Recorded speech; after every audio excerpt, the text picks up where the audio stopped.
우리는 지금 이 순간 내가 아는 것 때문에 고통받고 지금 이 순간 내가 아는 것 때문에 행복해요. 모르는 것은 우리 인생에 없는 거예요. 당연히 맞죠. 이게 틀릴 수가 없는 거죠. 모르는 것은 우리에게 없는 거예요. 부처님이 말씀하신 세상 18개잖아요. 18개. 아니비설신이과 함께 작용하는 색상미적법, 그리고 색상미적법, 아니비설신이가 함께 일어나는 바탕이 되는 근, 육근. 이것도 아니비설신이 안근, 비근, 아니비설신이죠. 666, 18개잖아요. 부처님은 세상을 18개라고 그랬어요. 세상이 18개라고. 18개 세상, 보면, 이 무슨 세상이지라고 보면요. 다 내 알무로 형성된 세상이에요. 내 알무로 형성된 세상. 우리는 알무의 존재고요. 이 알무를 통해서 불행하기도, 이 알무를 통해서 행복하게 돼요. 우리의 고통의 원인도 이 암들이고요. 우리 행복의 원인도 이 암들이에요. 그럼 우리가 아주 원론적으로 옛날에 했던 이야기를 해봅시다. 이 알미 일어나요. 알미 일어나죠. 알미, 우리가 어떤 것을 알아요. 어떤 것을 알 때 우리는 살아오면서 그것을 알아서 기분 나빠, 그것을 알아서 화내, 이런 말을 많이 해요. 예를 들어서 이런 거죠. 길 가다가 서고 있는 차에 치여서 튕겨나가서 길가에 섰고 있는 개. 오늘보다 재수없이 그 썩은 개를 봤어. 그 때문에 정말 오늘 하루 종일 찝찝해. 우리가 흔히 하는 말이죠. 이런 체험을 해서 알미 우리의 행복과 우리의 어떤 고통을 결정해요. 내가 오늘 이런 체험 때문에 기분 나빠, 이런 체험 때문에 화나라고 말해요. 이것 때문에 내가 불행해, 이것 때문에 내가 행복해라고 말을 해요. 과연 그럴까요? 우리가 살면서요, 흔히 이렇게 생각하지만요, 사실은 그렇잖아요. 사실은 우리가 어떤 것을 체험하기 때문에 행복하고 어떤 것을 체험하기 때문에 괴로워하는 것이 아니고요.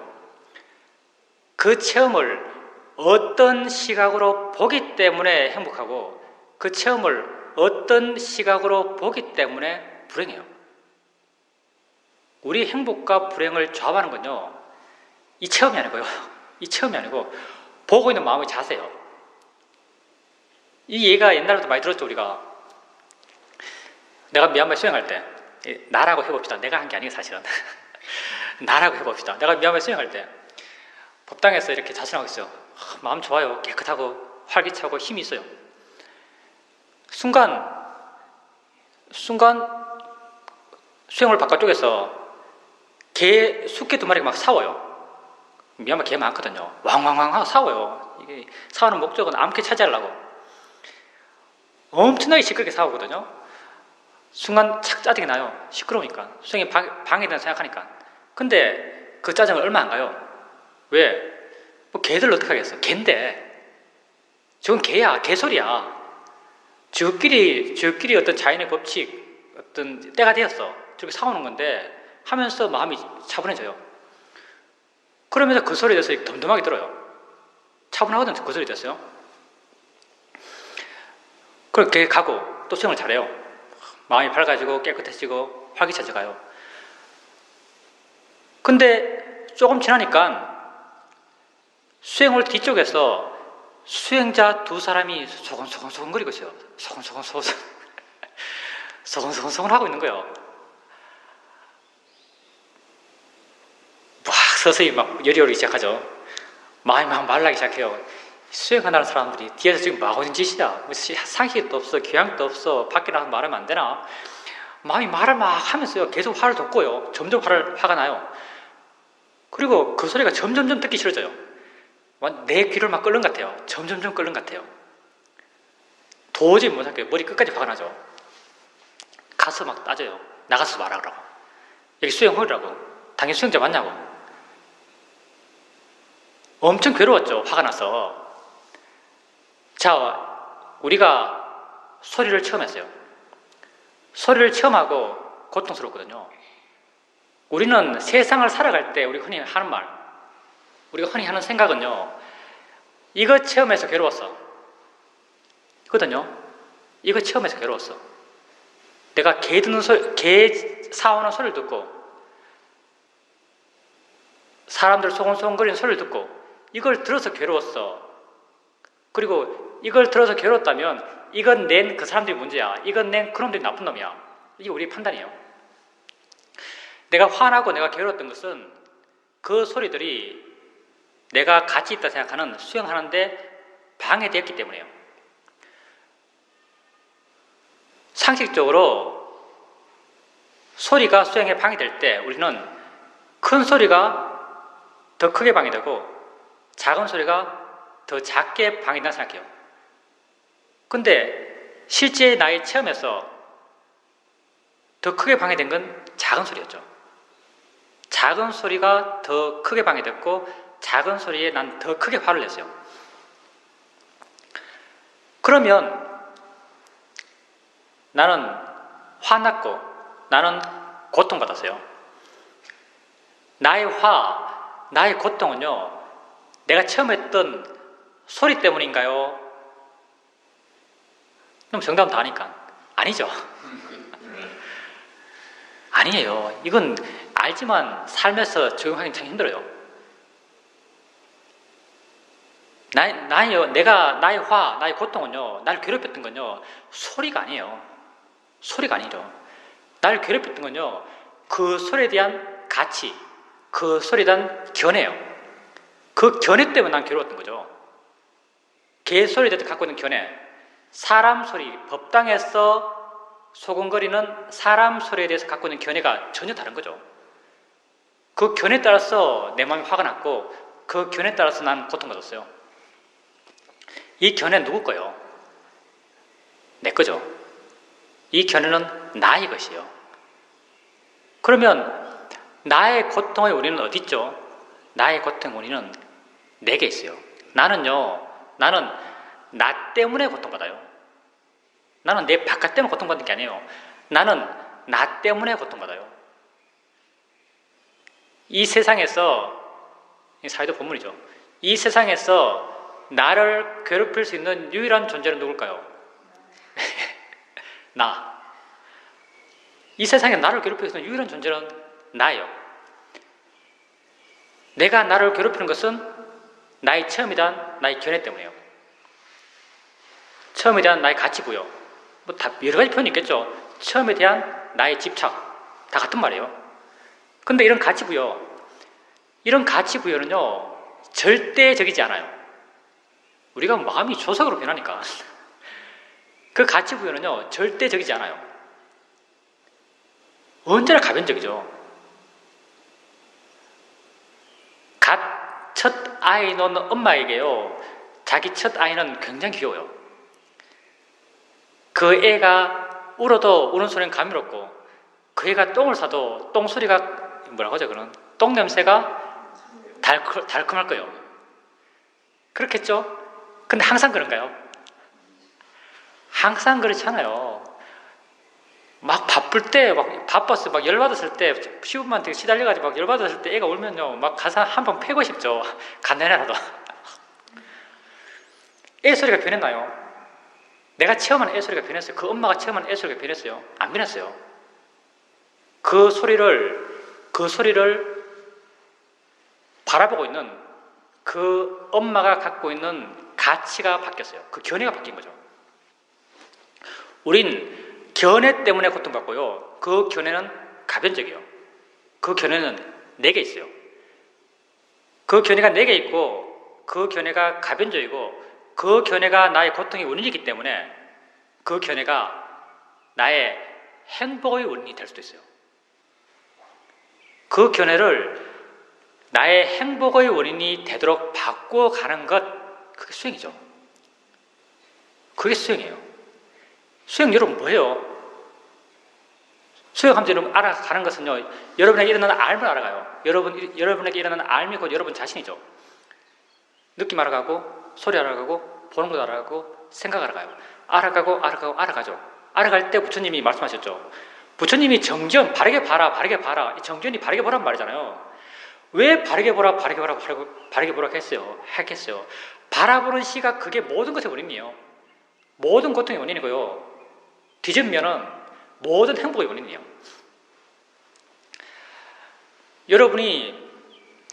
여러분 알아갈 때, 느낌 알아가고, 소리 알아갈 때, 바른 견해로 알아가라 그래요. 처음에는 우리가 갖고 있는 바른 견해 지혜가 없어요. 뭘 어떻게 봐야지 몰라요. 그래서 우리는 부처님에게 의지해요.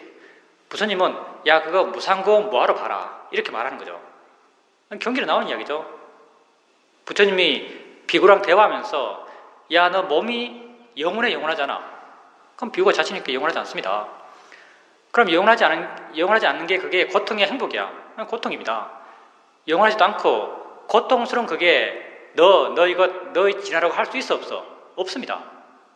이게 몸을 바라봐야 할 때, 몸을 볼 때 가져야 할 세 가지 바른 견해. 이건 고통이야. 이건 내가 아니야. 이건 영원하지 않아. 이게 몸을 볼 때 가져야 할 세 가지 바른 견해죠. 우리가 지금 우리 스스로 깨달아서 알고 있는 바른 견해 지혜가 없다고 한다면 부처님의 가르침에 의지하는 거죠. 무상이고 고이고 무아예요. 그래서 우리가 수행에 나갈 때 이렇게 일어나는 우리에게서의 알모 일어남이 곧 나 자신이죠. 알모 일어남을 바라볼 때 무상고 무아의 시각으로 보려고 그래요. 우린 세 가지 다 안 하고요.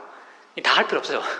세 가지 다 안 하고 무아적 시각으로 하려고 그래요. 무아적. 사실은요, 무아가 제일 심한 것 같은데 어떤 면에서 무아가 제일 이해하기 쉬워요. 되면 일어나는데 이게 무한데요. 눈 뜨면 보는데 이게 무한데요. 내가 안 보려고 그래도. 우린 어쩌면 제일 쉬운 무아적 시각으로 보려고 그래요. 무아란 말이 복잡하고 어려우니까 그냥 퉁 때려서 그냥 자연의 이치다. 똑같은 말이니까. 자연의 이치다. 이해하기 쉽게. 자연의 이치다라는 바른 견해 갖고 보려고 그러죠. 여러분이 이렇게 몸에 이런 느낌 봐요. 고통의 느낌이 있어요. 볼 때 자연의 이치다라고 봐요. 바른 견해 이렇게 해요. 그걸 보는 시각이 바뀌는 거죠. 그 견해가 조금 바뀌어요.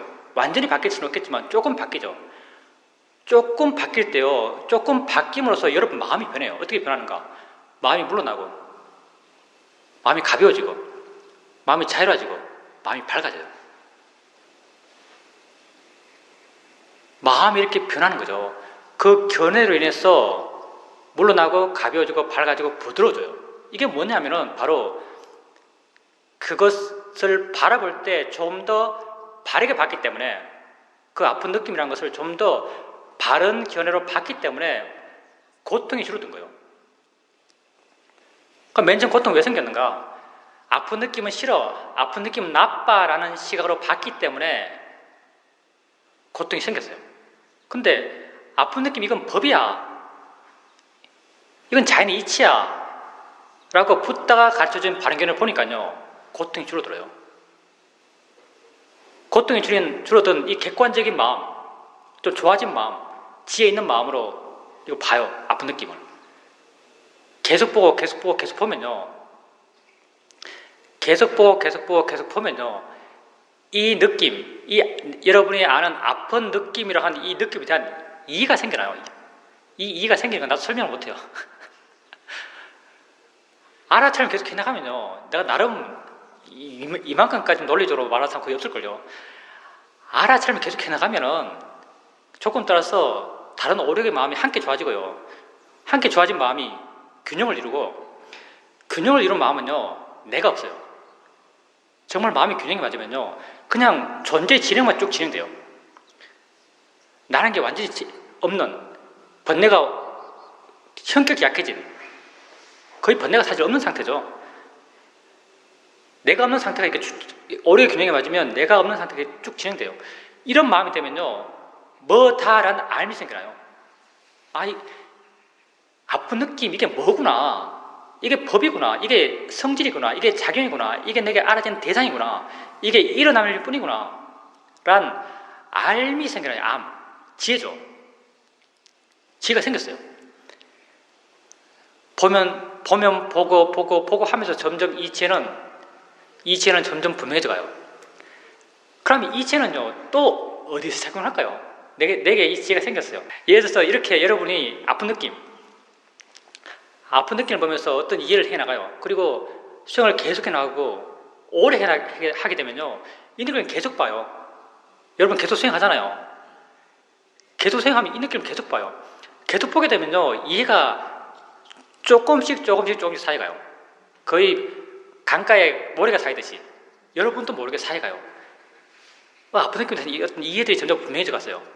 그럼 이 이해들은요, 이 어떤 이해가 생겼어요. 이 이해들은 어떨 때 작용할까요?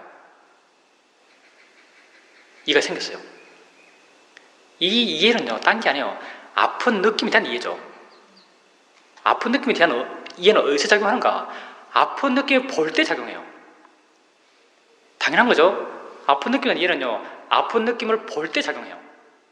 대상에 대한 이해니까. 아픈 느낌을 볼 때 작용하는데, 그럼 이 아픈 느낌을 볼 때 작용하는 이 작용을 우리가 뭐라고 하는가? 지혜 작용을. 지혜가 뭘 어떤 작용하는가? 아픈 느낌을 바라보는 방향성을 제시해요. 어떻게 바라봐야 할지를 결정해요. 이게 뭐죠? 이게 정견이에요. 이게 정견이거든요. 이게 견해예요. 내 고통의 원인, 내 행복의 원인이 되는. 이렇게 맨 처음 수행할 때는 붓다에게 빌려온 지혜예요.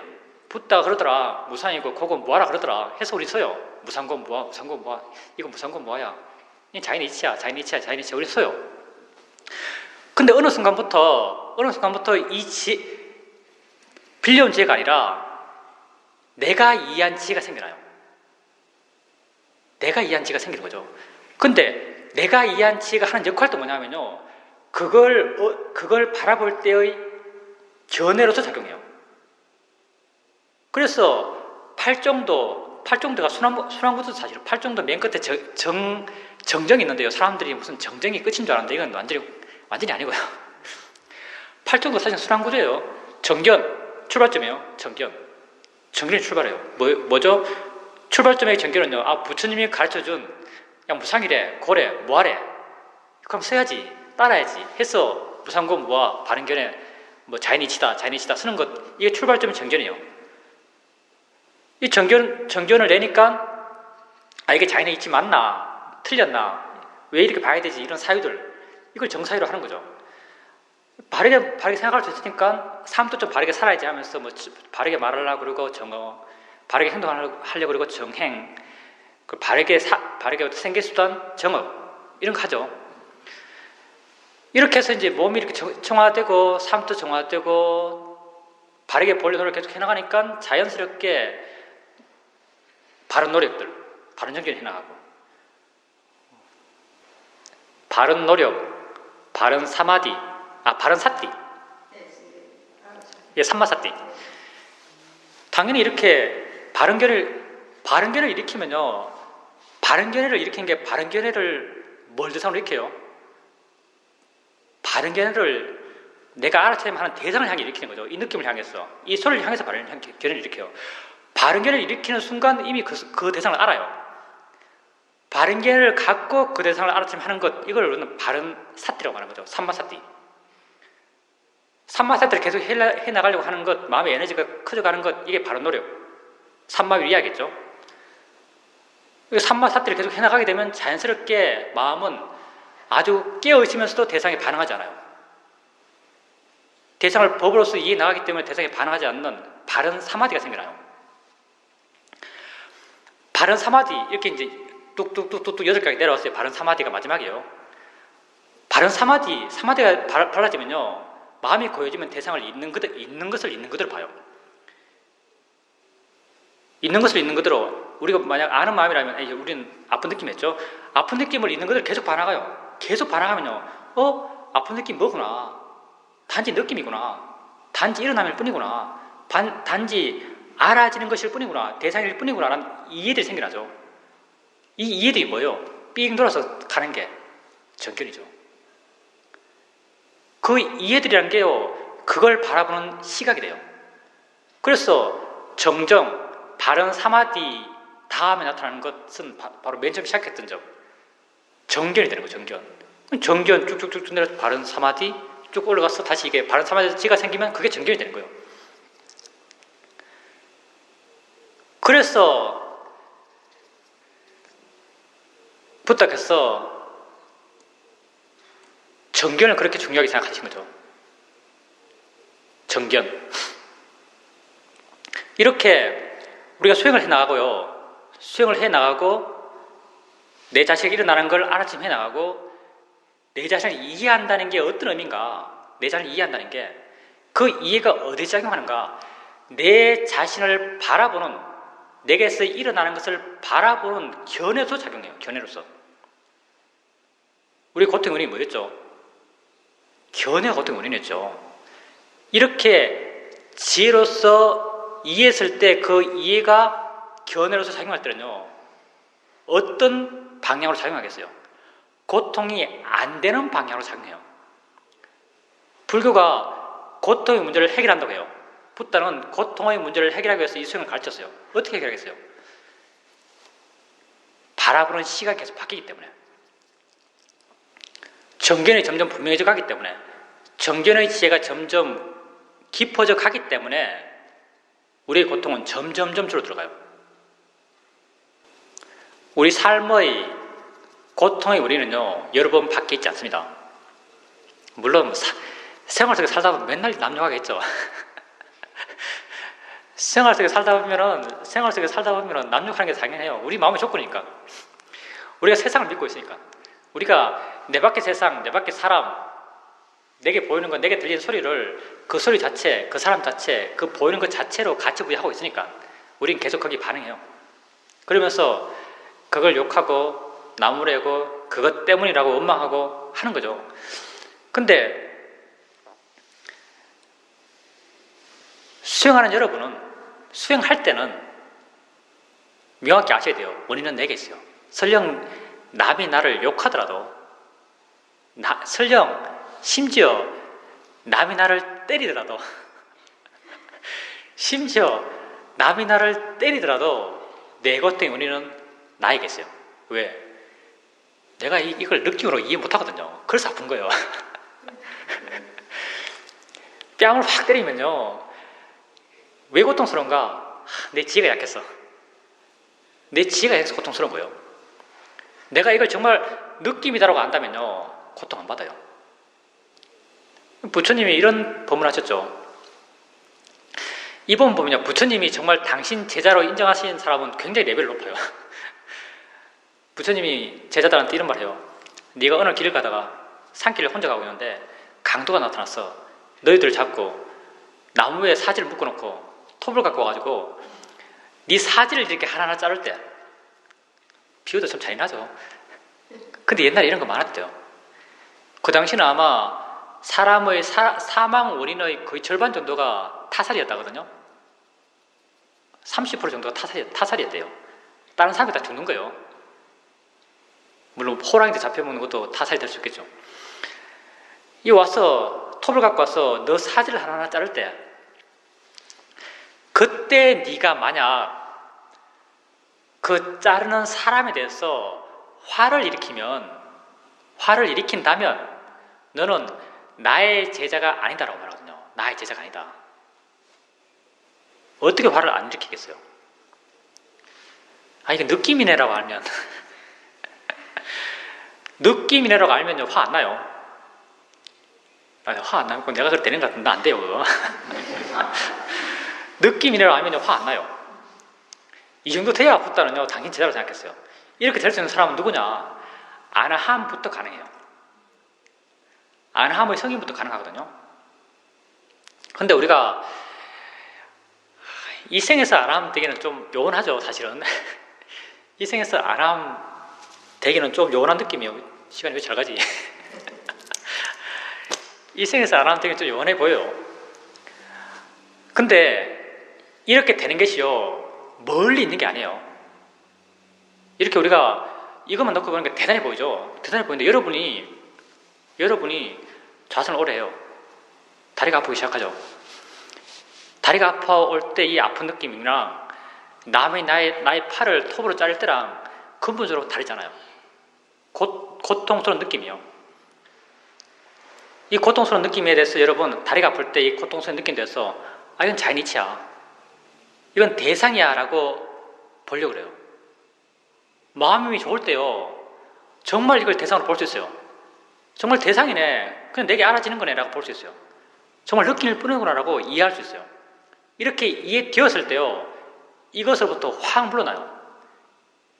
그리고 이것에 대해서 거부하는 마음, 화의 마음이 확 줄어들어요. 이게 아주 만만하게 보여요. 별로 안 싫어요. 이게 그냥 뻔히 볼 수 있어요. 이렇게 이 고통스러운 느낌을요, 그냥 뻔히 볼 수 있을 때 고통이란 것도 그 개념이 약해져요. 고통이란 게 약해지고요, 느낌이란 게 좀 더 분명해져요. 그 느낌은 좋을 것도 싫을 것도 없는 그 단지 그 느낌. 이렇게 되어가는 게요, 강도들이, 산적들이 와서 내 팔을 손으로 자를 때 그때 생겨나는 느낌을 싫어하지 않는 마음, 싫어하지 않으면은, 그 느낌을 싫어하지 않으면 그 강도한테 화도 안 나겠죠. 싫어하지 않는 마음과 본질적으로 다르잖아요. 물론 수준은 많이 다르지만 본질적으로 그 진행의 방향성이 똑같아요. 여러분이 지금 여러분 자신을 알아가면서 바르게 보려고 그러고, 자이니치아 대상이야 바르게 보려고 그러고, 바르게 보려고 그러고, 조금씩 이해가고, 이해가면서 조금씩 이해가고, 그 이해들이 여러분을 조금 물러나게 하고, 가볍게 하고, 자유롭게 나가고, 이렇게 물러나고 가벼워지고 자유로워진 길을 여러분 걸어가요. 수행하면서. 이 길이요, 바로 아란의 길이죠. 이 길을 다 간 사람이 아란이에요. 다 갔어요. 근데 이 길은 분명해요. 여러분 수행을 계속하면요, 한 걸음 한 걸음 한 걸음 한 걸음 나아가요. 철일길도 한 걸음부터잖아요. 철일길도 한 걸음부터. 여러분이 그 길이 내가 얼마나 간지 몰라요. 중요한 건 그 방향성이죠. 우리가 그 길을 가고 있다는 게 중요해요. 우리는 정말 그런 아란의 길을 걷고 있는 거예요. 우리는 완전히 자유로운 그런 자유인의 길을 걷고 있는 거죠. 그래서 지금 여러분이 여러분 자신을 바라보고, 여러분 이런 암들을 알아가고, 그 암들을 바른 견해로 보려고 노력해가고, 조금 이해해 나가고, 그 이해들이 자연스럽게 여러분이 노력 안 해도요, 어떤 것에 대한 이해가 생기면요, 그 이해는 어떤 것을 바라보는 바른 견해가 돼요. 그렇게 바르게 보면서 조금 자유로워지고, 이해가 깊어지면 좀 더 바르게 봐서 좀 더 자유로워지고, 이해가 더 깊어지면 좀 더 바르게 봐서 좀 더 자유로워지는, 그런 자유로워지는 길을 한 발짝 한 발짝 여러분은 가고 있는 거죠. 그러니까 아주 우리는 희귀한 사람입니다. 우리 스스로 자존해도 돼요. 자존. 스스로 존귀하게 생각해도 돼요. 세상에 누가 이렇게 살겠어요? 세상 사람들은요, 모든 원인을 자기 밖에 두고요, 이것 때문에 행복해, 내 밖에 무엇 때문에, 좋은 차, 좋은 집, 이것에 반응하고, 이런 가치를 추구해가고, 이런 가치를 추구해가는 삶, 이게 뭐죠? 끊임없는 삼사라죠. 이런 가치를 추구해가는 삶이요, 끊임없는 윤회예요. 끊임없는 윤회가 바로 끊임없는 고통이죠. 여러분은 이 윤회의 에너지들, 고통의 에너지들을 여러분이 할 수 있는 만큼 조금씩 조금씩 줄여가는 거죠. 그러니까 수행하고 있는 우리 스스로 존귀하다고 말할 수 있습니다. 우리가 이렇게 바르게 수행하는 사람이 그렇게 귀하고 훌륭하고 하기 때문에 귀의 대상이 되는 거예요.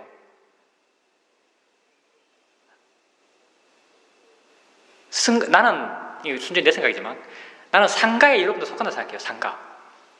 상가도 두 가지 개념이 있는 거죠. 스님들 무리, 상가. 그렇지만 바른 길을 가는, 바른 붓다의 가르침을 따르는 제자들의 무리, 이것도 상가예요. 이게 더 원론적인 상가죠. 개념화시키기 힘들기 때문에 지금은 스님들의 무리를 상가라고 많이 부르지만요, 초기 불교에 보면은 상가는 바른 길을 가는 사람들의 모임을 이야기하고 있어요. 사상팔배로 이야기하죠.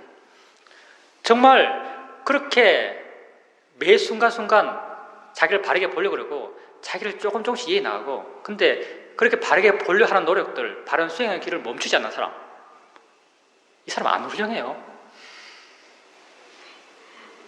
정말 안 훌륭해. 이 사람 정말 훌륭한 사람이에요. 예, 그런 사람이 우리의 귀의 대상이 될 수 있는 사람이에요. 정말 닮고 싶은 사람이죠. 정말 내게 삶의 방향성을 보여준 사람이에요. 몸으로서, 실천으로서. 그러니까 우리가 상감, 사랑남, 가참이 하는 거예요. 그게 또 여러분이고. 그러니까 여러분이 귀처죠. 여러분이 그렇게 살 때요. 여러분이 귀쳐요. 그리고 여러분이 그렇게 살 때요. 참 내가 바르게 산다. 참 내가 의미 있게 산다란 자기 확인이 돼요. 참 내가 행복하게 산다라고 자기 확인이 되는 거죠. 그렇게 자기 자신이 그렇게 바르게 살 때 내가 나의 귀처가 되기 때문에 부처님이 자등명 한 거죠. 자등명. 그때 그게 자등명이에요. 그때 그게 자등명. 너 자신을 의지해라. 내가 발라야 의지하죠. 내가 안 바른데 어떻게 내가 의지해요. 내가 바를 때 정말 나는 자등명 할 수 있는 존재예요. 그래서 부처님이 자등명, 법등명 한 거죠. 너 스스로 밝아져라. 너 스스로 발라졌을 때 너 자신에게 의지할 수 있는 거예요. 그런데 우리가 해야 될 것은 수행하는 것입니다. 다른 것 없어요. 수행하는 것. 그러니까 결론은 언제나 똑같죠. 수행합시다. 예, 수행해야죠. 수행하다 보면 마음이 좋을 때 정말 이게 가치 있다. 다른 것 해서 뭐하지? 이거만 하면 되겠네. 라는 마음이 들어요. 이거 계속 해야겠다. 멈추지 말고. 라는 마음이 들죠. 이 자리에서 다시 한번 수행해야겠다는 우리 마음을 다시 한번 다잡아서 생각해 봅시다. 좋습니다. 근데 보살님이 아실 게 뭐냐면 물론 그렇게 할 수 있어요. 그리고 그렇게 하는 것이 수행에 도움된다면 할 수도 있겠죠. 근데 그건요 수행 초반기예요. 우리가 이제 불교 공부, 붓다의 가르침의 길 하면 우리가 3단계로 개정해로 말하잖아요. 개정해. 이게 어느 정도 수행의 과정이라고 말할 수도 있어요. 보살님이 말한 그거는 개에 해당돼요. 내가 내 마음의 고통을 안 주는, 내 마음의 변화를 일으키지 않도록 행동과 상황을 통제해 나가는 것. 이게 개거든요. 그러니까 그렇게 개를 보살님 말씀하신 건 개에서 상당히 확장된 부분이긴 하지만 그렇게 개를 지켜 나가려고 하는 것도 좋아요. 근데 그것도 너무 철저하게 지키려고 하는 것은요 사실 화예요. 보살님과 지금 확대된 상태에서 그 상태에 대해서 긴장하고 그 상태에서 이렇게 싫어하고 그 상태를 피하고 그 사람을 피하고 그 소리를 안 들으려고 그러고 하는 것은 그 소리, 그 사람, 그 상태에 대한 화예요. 근데 화란 게 뭔지, 과연 화란 것이 과연 우리가 피해야 될 것인지를 한번 알아볼 필요가 있어요. 화가 뭘까요? 화란 건요 당연히 도사가 선일 수 없어요. 악인가 하면 악이다 하는 것도 애매해요. 왜냐하면 화라고 하는 건 법이에요. 법이 뭐냐 하면요, 법이란 게 대단한 게 아니고 법이란 게요, 내게 실제로 뭔가 일어나는 것, 내게 실제 일어나는 모든 것, 내게 알아지는, 내가 암과 더불어 존재하는 모든 것이 다 법이에요. 화가 나면 화가 보살님에게 알아져요. 화 있다고 알아지잖아요. 그럼 이 화는 법이에요. 법은 조건되면 일어나는 거죠. 법을 없애려고 할 필요가 없어요. 법은요, 없애야 될 대상이 아니고요, 법은 이해해야 될 대상이에요. 보살님이 왜 화났을까요? 화난 대상을 만난 조건이 아니고요. 그 대상이 갖고 있는 마음의 조건 때문에 화났어요. 그 대상 때문이 아니고요. 그 대상에서 갖고 있는 마음의 조건이에요.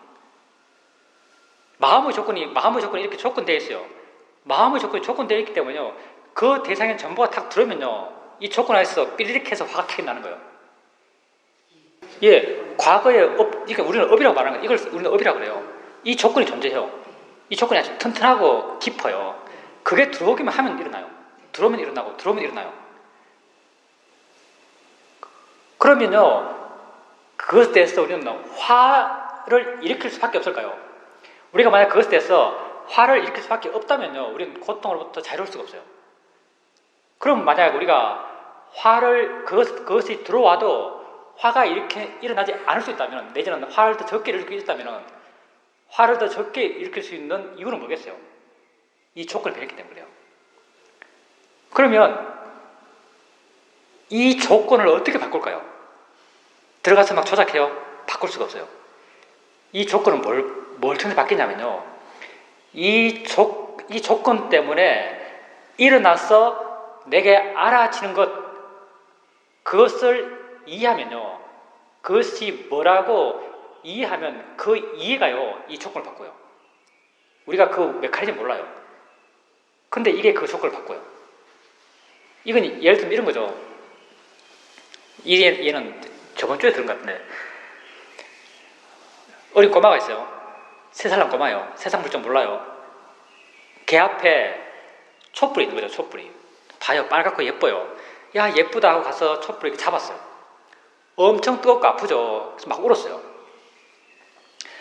그 애는 그 체험에서요, 분명한 이해가 생겼어요. 촛불에 손을 대면 아프다라는 이해가 생긴 거죠. 이해가 생겼거든요. 그 이해가 생긴 그 아이에게요, 다음에 촛불을 보면서 촛불에 손대 볼 거라는 생각이 일어날까요? 생각이 안 일어나요. 왜 안 일어나죠?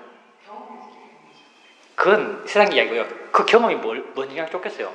그 체험에 촛불이라는 게 들어왔어요. 들어오면 마음이 반응해요. 마음의 조건 속에서.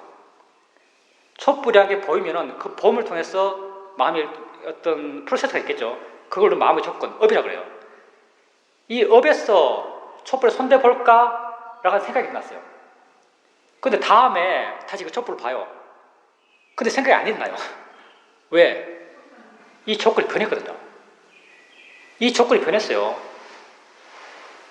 보이는 촛불에 대해서 진행해 나가는 프로세스하는 이 마음의 조건, 이 마음의 조건이 변한 거예요. 누가 이 마음의 조건을 변화시켰죠? 무엇이?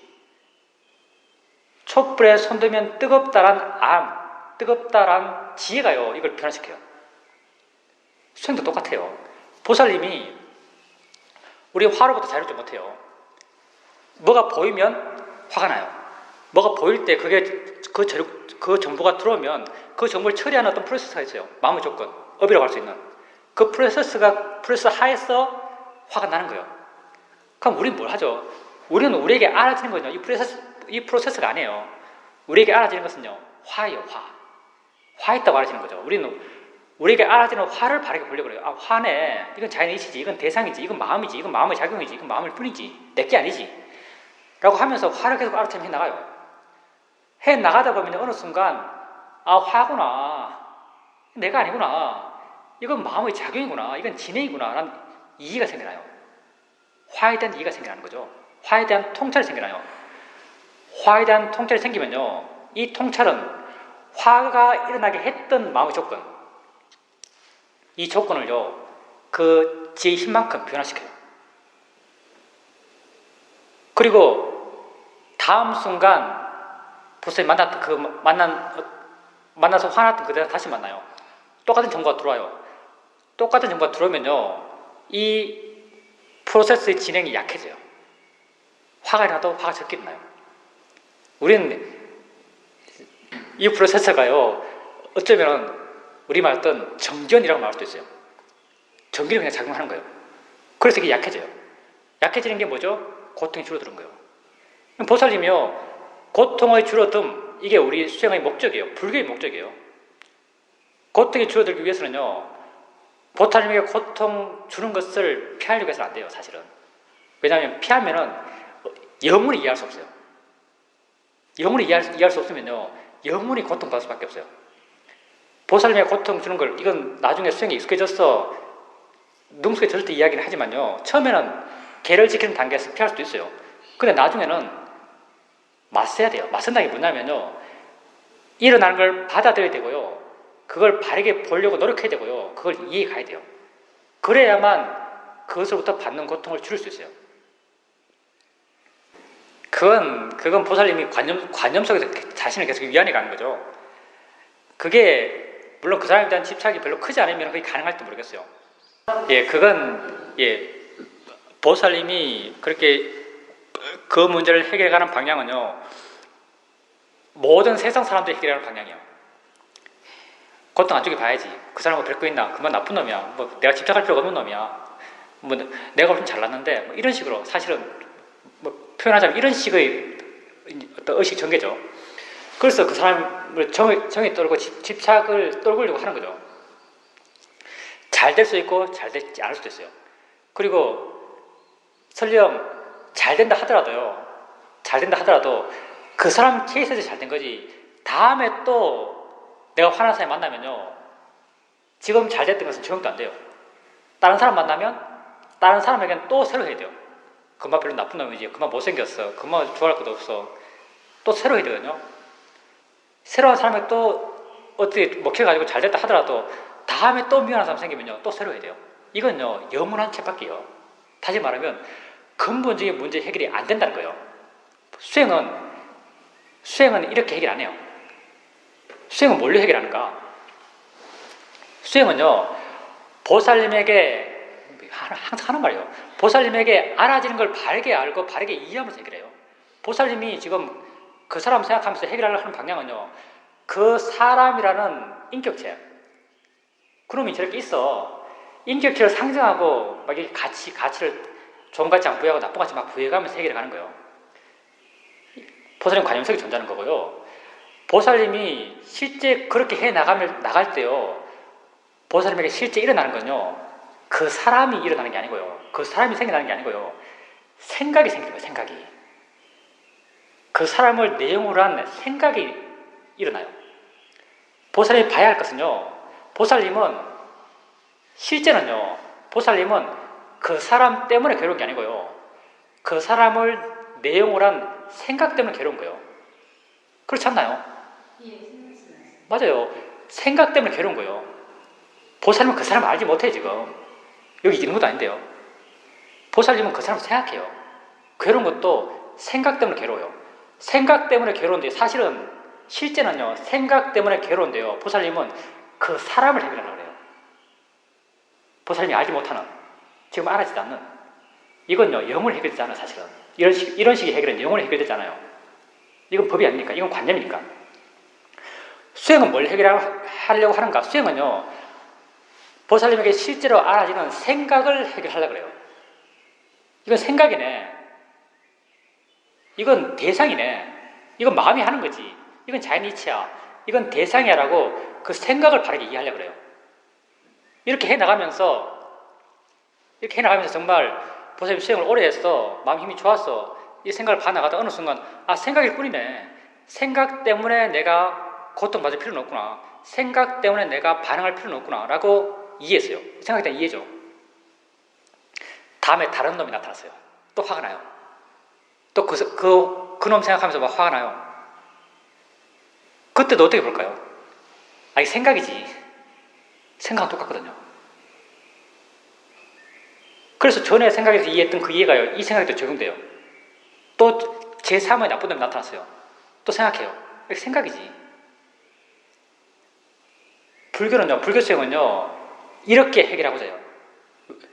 이게 생각이랑은 변할 수가 없어요. 변할 수가 없기 때문에 법이에요. 우리는 생각을 이해하려고 해요.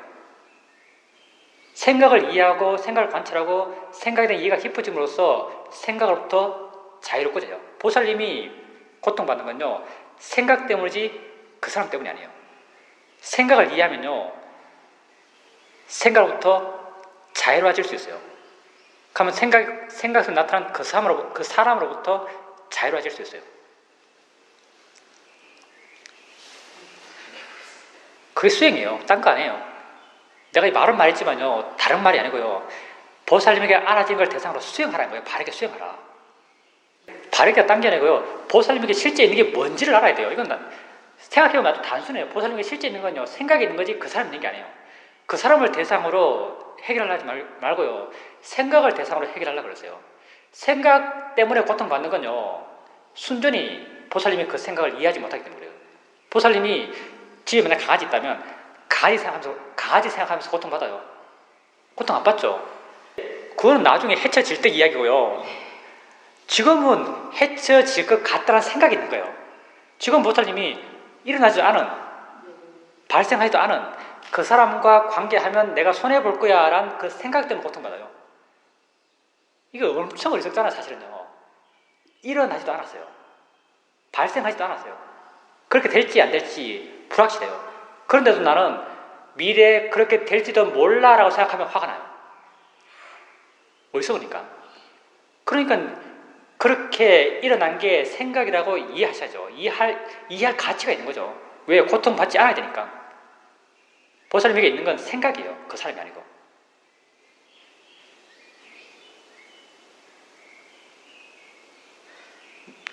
딴 게 아니고요. 내가 말해준 수행을 계속해 나갔어요. 보살님에게 알아진 걸 바르게 계속 알아갔어요. 가볍고 자유롭게 수행하는 마음이 점점 좋아져 가야 돼요. 뭐를 보는 게 중요한 게 아니고요. 어떤 마음으로 보는가 중요해요. 우리가 수행을 한다는 것도요. 어떤 마음으로 보는가, 이 어떤 마음을 계속 좋게 바꿔가는 것, 좋게 개발해 가는 것, 이게 우리 수행이에요. 가볍고 활기차게 알아갈 때, 그게 점점 힘이 스쳐갈 때 이 수행하는 마음이 점점 좋아져 가는 거예요. 우리가 살아가면서 수행 첫뿐 아니라 일상 삶 속에서도 반드시 지켜야 할 계율은 5개예요. 5개는 반드시 지켜야 돼요. 왜 5개를 반드시 지켜야 될까요? 부처님 말했으니까. 5개를 왜 반드시 지켰냐면요. 5개를 어기는 마음은 다 나쁜 마음이니까. 나쁜 마음 안 갖고 5개를 어길 수가 없어요. 근데 5개 위에 다른 개들은 좀 달라요. 예를 들어서 5불씩 괴롭고 할 때요. 괴롭고 할 때 그게 꼭 어떤 탐심 이런 게 아니라 이렇게 하는 것이 더 내게 낫겠다는 지혜로 인해서 먹을 수도 있어요. 보살님이 우선 5불씩 할 때 마음 어떤 고통스러운 느낌 생겨나죠. 고통스러운 느낌도 수행의 대상으로 보세요. 수행의 대상으로. 보살님이 만약에 그렇게 5불씩 할 때 배가 고파요. 고통스럽죠. 고통스러울 때 마음이 화해요. 화의 마음은 고통받는 상을 항상 과장해요. 항상 더 큰일 난 것 같이 느껴지거든요. 점점 심각해져요. 화는 작용하는 방향이요. 자신이 더 커지는 방향으로 작용해요. 상황을 더 악화된 상황으로 해석해주면요. 화는 점점 커져가는 거죠. 그러니까 우선 보살님께서 그렇게 알아지는 것도 수행의 대상이니까 배고픔을 해서 몸과 마음의 느낌이 생겨나죠. 이 느낌을요. 바르게 보려고 노력하셔야 돼요. 자니차 대상이라는 바른 길을 갖고 그걸 바르게 보려고 노력하세요. 그리고 바르게 보려고 노력해도 너무 힘들어서 바르게 봐지지 않는다면요. 나름 해결책을 찾으세요. 억지로 참을 필요는 없습니다. 꼭 지켜야 되는 거 아니에요. 비구들의 계율에도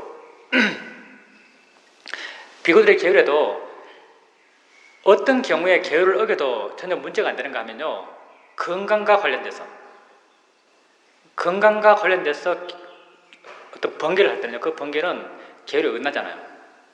그러니까 보살님이 자기의 마음 상태를 가장 좋게 유지하는 데 도움되는 방향으로 생각하시고 판단하셔야 돼요.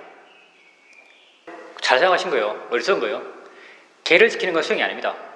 물론 더 광의로 보면 계를 지키는 게 수행이에요. 계를 지키려고 하는 마음이 좋은 마음이니까.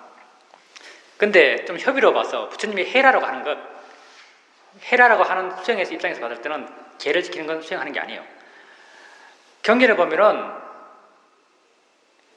심지어 이런 말까지 나와요. 계를 잘 지키기 위해서 출가 수행자의 삶을 사는 건 아니다라고 말해요. 선정을 얻기 위해서 출가 수행자의 삶을 사는 건 아니다 라고 말하기도 하고, 계를 지키는 것은 1차적인 목적이 아니에요. 계는 수행을 잘 할 수 있는 바탕이죠. 그래서 수행을 잘 할 수 있는 상태가 되기 위한 계를 지켜야죠. 그리고 보살님께서 말씀하신 고기 안 먹는 것은 계율이 아니에요. 남방이 아니고 부처님이 그러신 거예요. 부처님. 예. 부처님도 고기 드셨는데요. 그러니까 보살님이 수행할 때 우리가 이제 수행이 아주 잘 될 때, 나의 개입이 거의 없을 때는 자연스럽게 반나가요. 근데 나의 개입이 있을 때, 좀 보려고 노력할 때 아는 마음을 보려고 애쓰세요? 에너지를 쓰세요? 아니면 대상을 바르게 보려고 에너지를 쓰세요? 노력이 덜해졌다는 것은요, 나다라고 하는 나의 계획이 약했단 말이에요. 나의 계획이 약했다는 그만큼 수행적 이해가 깊어졌단 말이거든요. 근데 이렇게 노력이 약해진 마음으로 주로 반응하는 것은 아는 마음이세요? 예. 둥실하게 볼 때는 마음이 좋을 때죠. 근데 약간 애쓸 때는 한쪽밖에 애쓸 수가 없거든요. 이제 시험의 수행에서는 주로 마음을 보죠. 아는 마음 쪽으로 반응해요. 그리고 그래서 우리가 신념적고요. 그리고 이제 마음의 힘이 약할 때 이제 수행해야지를 해서 수행을 시작할 때 약간 애씀이 필요할 때 이해하려고 하는 것은 마음 쪽이에요. 주로 아는 마음 쪽을 이해하려고 그래요. 아는 마음 쪽을 이해해 나가려고 그러고 아는 마음을 계속 알아가고 아는 마음으로 알아가는 게 좀 자연스러워져 가고 점점 자연스러워져 가면서 점점 물러나면서 내가 어떻게 하겠다는 나라는 것이 약해져 가면요, 그때는 뭐 아는 마음인지 대상인지 그냥 이렇게 봐요. 나중에는 그냥 쭉 봐요. 쭉 보지만 사실은 마음 쪽에 마음을 향해 있어요. 사실은 이렇게 쭉 봐나가는 거죠. 그렇게 이렇게 봐나가다 보면 이제 안다는 이게 사실은 순서가 없는데요.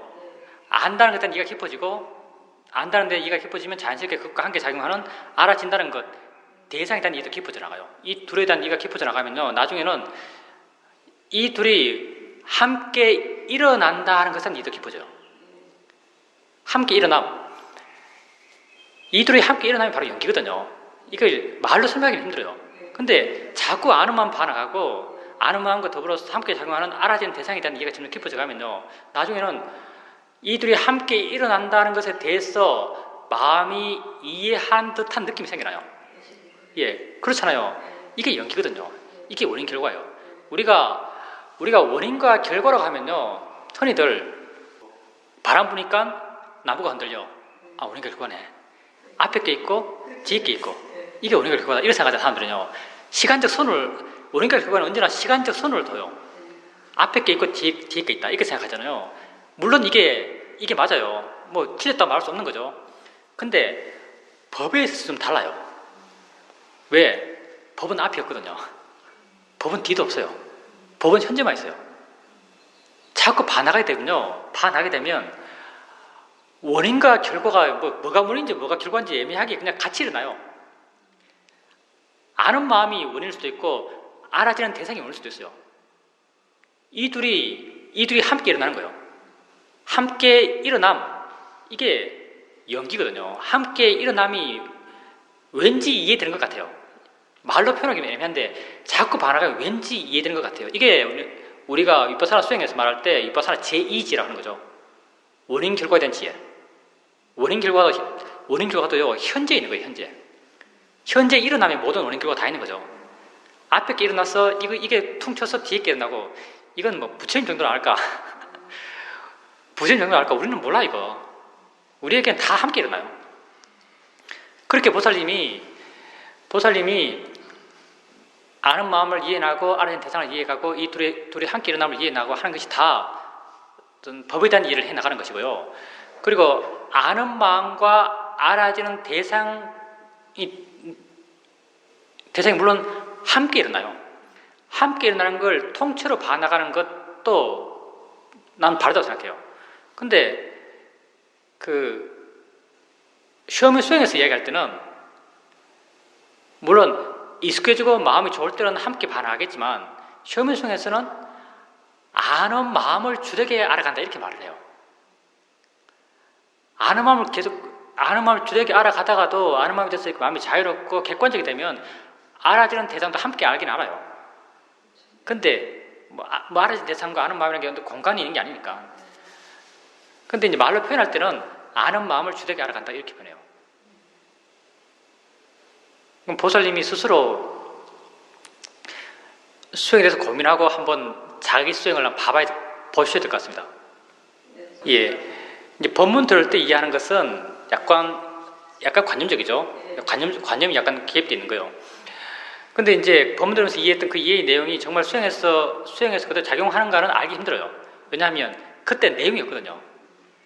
뭐 자연의 이치야 이런 내용이 없어요. 뭐 소리 들린다 이게 자연의 이치를 자연의 이치라고 나 이해하고 있나라고 할 때 자연의 이치란 내용이 없는 거예요. 자연의 이치란 지가 일으키는 마음의 작용만 있어요. 자연의 이치라고 말을 하잖아요. 자연의 이치다라는 언어적 표현이 있어요. 언어적 표현이 있고 보살님이 우리가 자연의 이치를 바른 견해라고 말하잖아요. 바른 견해. 사실 근데 이건 바른 견해 아니에요. 무슨 말인지 하면요. 자연의 이치다라고 우리 흔히 쓰는 우리 표현으로 자연의 이치라고 바른 견해를 일으킬 때 사실 그건 바른 견해를 일으킨 게 아니고요. 자연의 이치다라는 생각을 일으키는 거예요. 예, 자연의 이치다라는 생각을 일으켜요. 자연의 이치다라는 것은 생각이에요. 근데 자연의 이치다라는 생각이 일어나면요. 이걸 조건으로요. 이건 자연의 이치지라고 작용하는 마음이 있어요. 자연의 이치라는 생각이 있고 이 생각을 조건으로 생각의 방향대로 작용하는 마음이 있는 거죠. 이 작용하는 마음이 어떻게 작용하는가? 물러나고 가벼워지고 이렇게 지혜의 작용으로 작용하는 마음이 있어요. 바른 견해는요. 이 작용이에요. 이 작용. 이게 바른 견해예요. 이게 바른 견해. 이건요. 작용이에요. 바른 견해는 지혜로서의 작용이에요.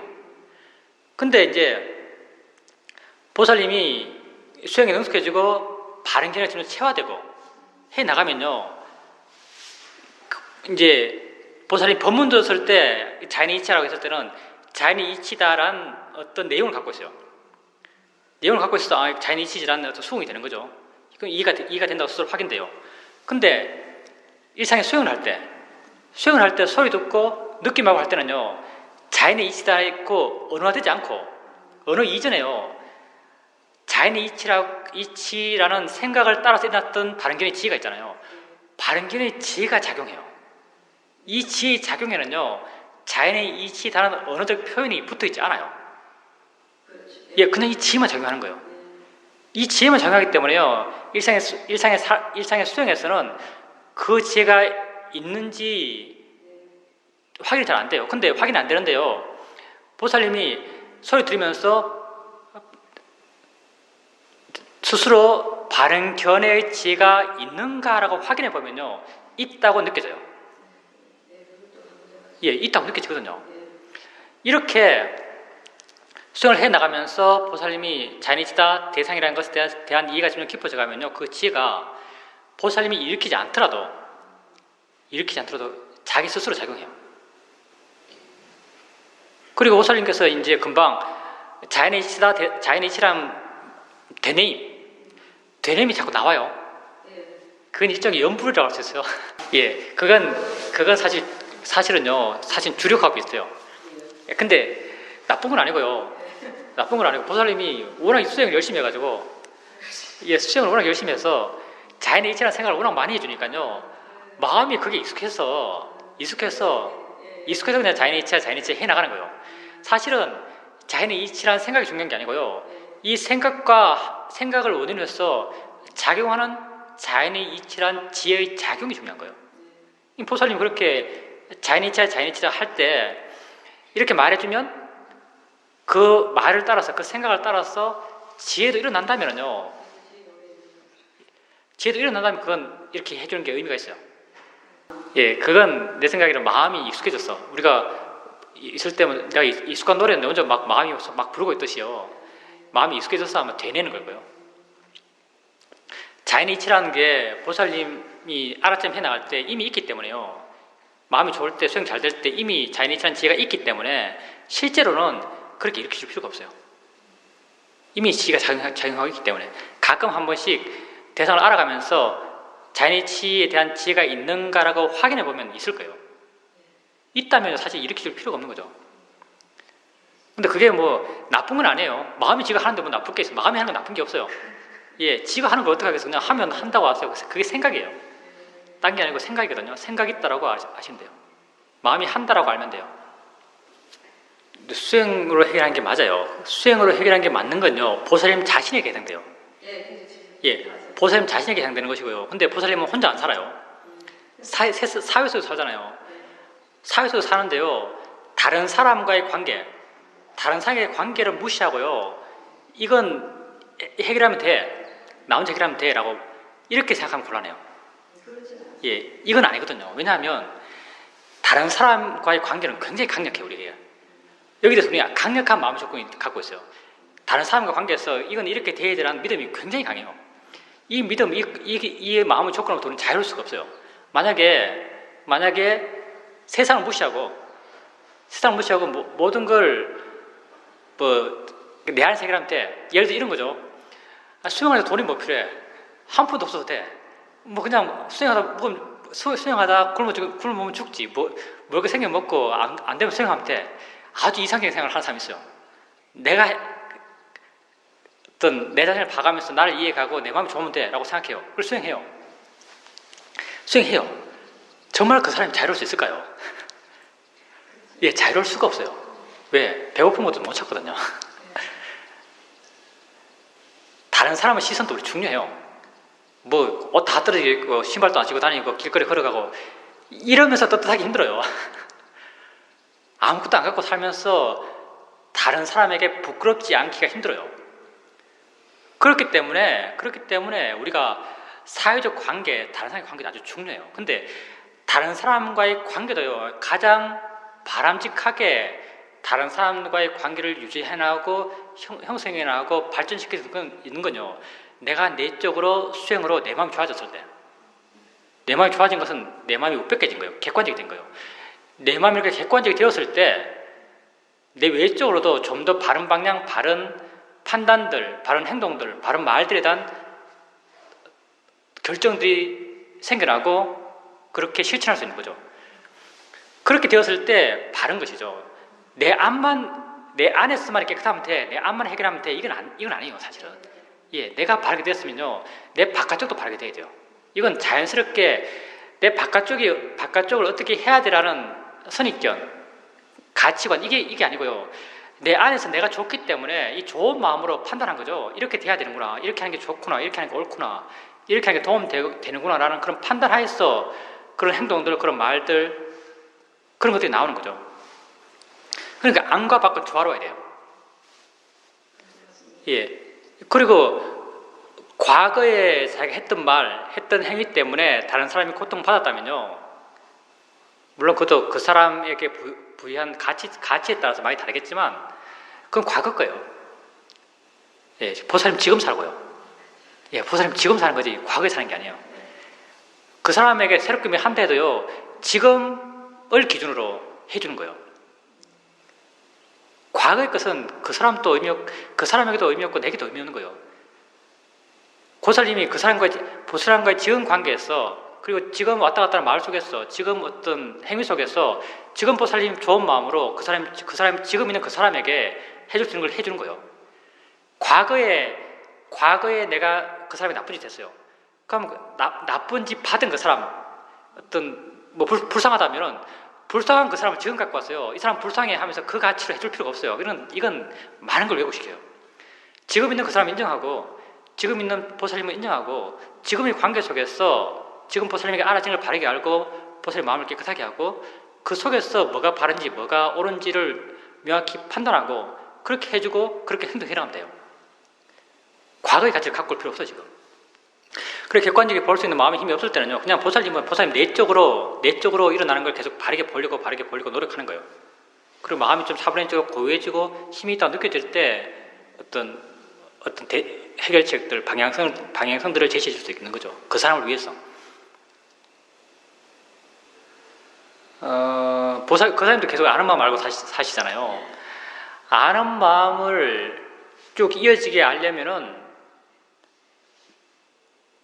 능숙해져야 돼요, 사실은.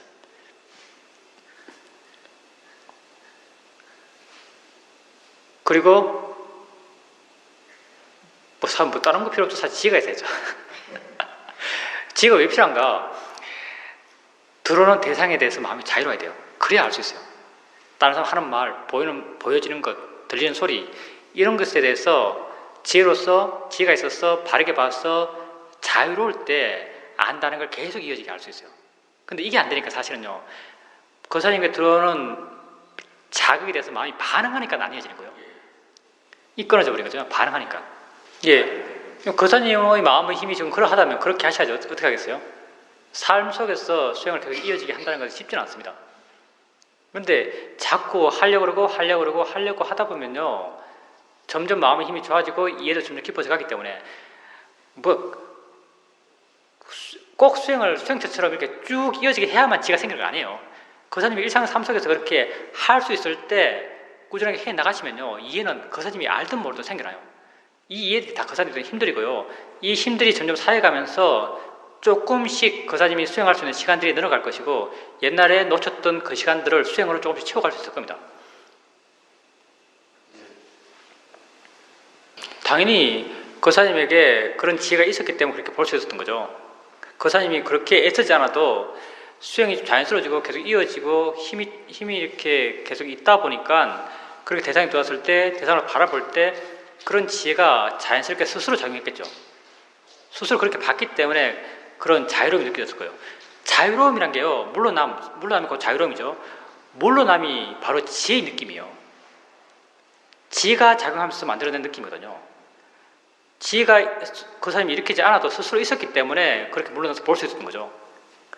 그러니까 그게 그 지혜가 계속 있었기 때문에 가능한 거예요. 해야지라고 해서 억지로 일으킨 게 아니고요, 알아차린 것 더불어서 그 지혜가 계속 있었기 때문에. 사실 어떤 지혜도 애매해요. 법에 대한 지혜는요, 굉장히 좀 포괄적이에요. 뭐 우리가 뭐 지혜를 이야기할 때는 야, 마음에 대한 지혜, 뭐 대상이란 지혜, 무슨 작용에 대한 지혜, 무슨 이렇게 내용적으로 막 분류해서 말하잖아요. 내용적으로 많이 분류해서. 근데 실제 수행할 때 법을 볼 때는요, 그냥 지혜는 작용할 뿐이에요. 지혜의 작용은요, 한 작용이에요. 한 작용이 돼서 우리는 이건 마음에 대한 이해야, 뭐 대상에 대한 이해야, 뭐에 대한 이해야라고 막 분류하는 거죠. 사실은 그냥 작용할 뿐이에요. 하나의 작용이에요. 이 작용이 그 사람이 계속 알아가면서 알아점 해나가면서 마음이 힘이 좋다 보니까요, 그 작용이 자연스럽게 있었던 거죠. 그리고 대상이 다른 대상이면, 이 대상들이 약간 중립적인 대상이면요, 지혜도 그렇게 있지만 분명히 안 드러나요. 왜냐면 마음이 반응 안 하니까. 근데 이게 거사님에게 부정적 대상이잖아요. 부정적 대상이면요, 이 지혜도 분명해요. 자유롭도 분명히 느껴지거든요. 거사님이 지금 뭐 수행 뭐 되는 둥 마는 둥 하는 것 같지만요, 이렇게 수행을 잘하고 있는 거예요. 사실은 계속 해오셨기 때문에 이 힘들이 자연스럽게 있는 거예요. 지혜의 힘이 자연스럽게 있는 거예요. 예, 이때까지 한 건 다시 지워버리고요. 다 우리가 부족해요. 이때까지 지워버리고요. 앞으로가 중요하죠. 보살님은 지금 현재 살고요. 현재가 앞으로 이어지고 있어요. 그러니까 앞으로 어떻게 살 것인가 중요한 것이고요. 예, 지금 이 순간부터 자기가 일어나는 걸 알아가고 이해하려고 그러고 바르게 보려고 그러고, 이런 바른 수행의 길을 가셔야 돼요. 수행 왜 하는가? 행복이 주려고요. 죽음이란 건 없어요, 우리한테. 예, 죽음은 없어요. 왜? 모르니까. 우리에게 알아지지 않는 것은 우리에게 없는 거예요. 우리에게는 삶만 있어요. 삶은 지금 있는 것이고요. 우리는 지금 어떻게 살지를 아는 거예요. 지금 이 순간을 어떻게 살아야 하는가, 그게 수행이 보여주고 있는 것이죠. 그러니까 보살님이 물론 수행을 놓치고 어디에 빠져있고 욕심과 어리석음에 빠져있을 수도 있겠죠. 근데 할 수 있는 시간 동안 해나가면 돼요. 예, 다 하셨죠? 수행하십시오. 지금부터 하면 돼요. 저도 지금부터 할 겁니다. 우리 다 지금부터 해요. 예, 지금부터 하면 됩니다. 지금부터. 부처님의 가르침을 따르는 저는 이 수행의 선업으로 부처님께 예경 올립니다. 부처님의 가르침을 따르는 저는 이 수행의 선업으로 부처님의 가르침에 예경 올립니다.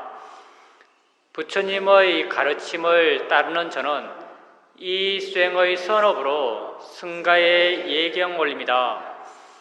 고귀한 알아차림 수행을 통해서 늙음과 죽음의 고통에서 완전히 벗어나기를 기원합니다. 이 수행의 공덕으로 모든 번뇌가 소멸하는 아라한의 지혜에 속히 이르게 되기를 기원합니다. 이 수행의 공덕이 열반에 이르는 밑거름이 되기를 기원합니다. 이제 이 수행 공덕을 일체의 모든 존재들에게 나누고자 합니다.